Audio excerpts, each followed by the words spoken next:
Hi friends, welcome back to my channel.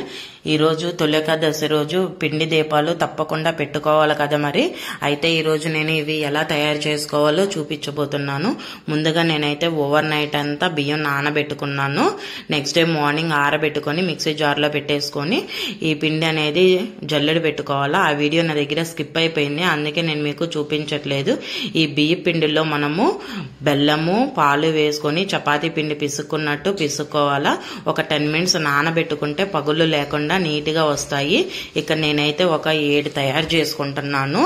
ఇలాగా బొటన వేలుతోటి ఎంత లోతు కావాలంటే అంత లోతు మనం చేసుకోవాలా. నాకు ఇక్కడ పిల్లలు ఏడుస్తున్నారు కాబట్టి గుడికి వెళ్ళాలని కొంచెం హడావడిగా తయారు చేసుకున్నాను. కొంచెం మనం నిదానంగా తయారు చేసుకుంటే బాగా వస్తాయి. నెక్స్ట్ ఒక ప్లేట్ తీసుకొని ఆ ప్లేట్లో 7 తమలపాకులు పెట్టుకొని గంధము కుంకుమ పెట్టుకుంటున్నాను. నేనైతే ఇక్కడ ఇయర్ బర్డ్తో పెట్టుకుంటున్నాను. మీరు కావాలంటే చేత్తో కూడా పెట్టుకోవచ్చు. బయట స్టోర్లో కూడా మనకి బియ్య పిండి దొరుకుతుంది. ఆ బియ్య పిండితో కూడా మనం తయారు చేసుకోవచ్చు.